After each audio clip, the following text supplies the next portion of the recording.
कसा चाललाय प्रचार? डोर टू डोर सुरू झालं? घरून काय रिस्पॉन्स येतोय? लोकांमध्ये आहे का वातावरण?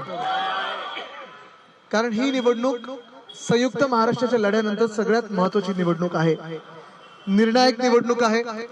सगळ्यांना माहिती आहे की मुंबई कशी लुटली जात आहे गेल्या 3 वर्षांमध्ये. मुंबईला कसं तोडण्याचा प्रयत्न, मुंबईला संपवण्याचा प्रयत्न, मुंबईला आर्थिकदृष्ट्या कमकुवत करण्याचा प्रयत्न हा कसा होतोय आपल्या सर्वांनी पाहिलेला आहे.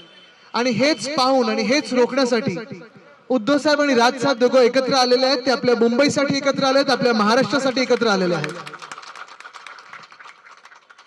पण आता जबाबदारी आपल्या सर्वांची पण आहे.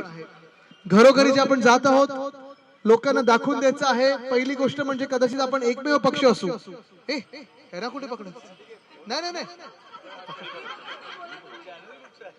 कुठचं लोकमत नाही, लंडन टाइम्स नाही, लंडन टाइम्स कोण बोलला? आपल्यात आणि भाजपमध्ये एक फरक आहे. जर तुम्ही होर्डिंग्स बघितले तर फरक तुम्हाला साफपणे दिसत आहे.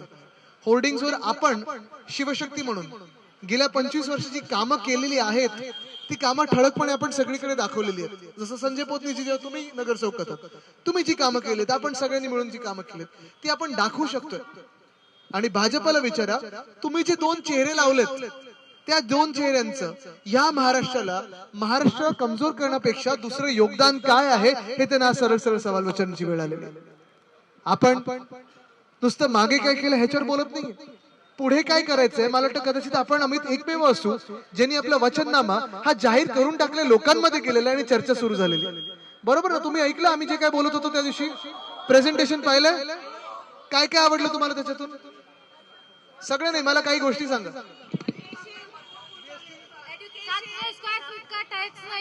700 स्क्वेअर फूट का टॅक्स नाही.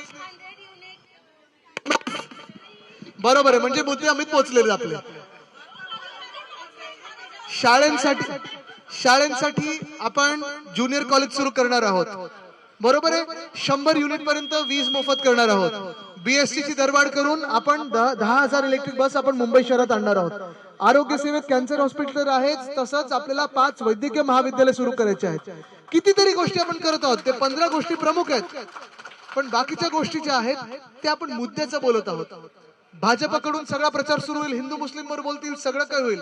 त्यांना सांगा सगळं सोडा, मुद्द्याचं बोला. तुम्ही आमच्या शहराला काय दिलं ह्याच्यावर बोला, हेच महत्वाचं आहे.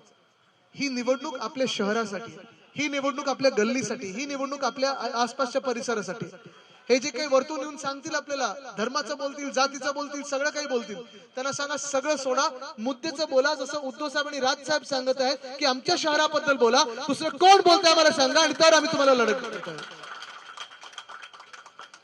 पण आता वेळ आली निर्णय घेण्याची, वेळ आलेली आहे मुंबईसाठी उभं राहण्याची, वेळ आलेली आहे मुंबईसाठी अंगावर वार घेण्याची, आणि वेळ आलेली आहे शिवशक्तीला विजयी करण्याची.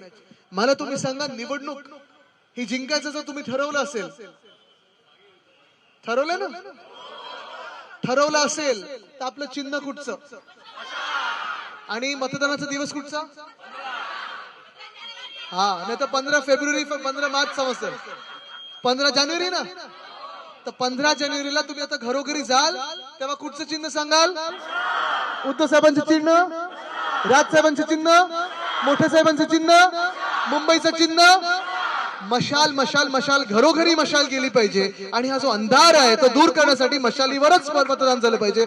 धन्यवाद. जय हिंद, जय महाराष्ट्र, वंदे मातरम.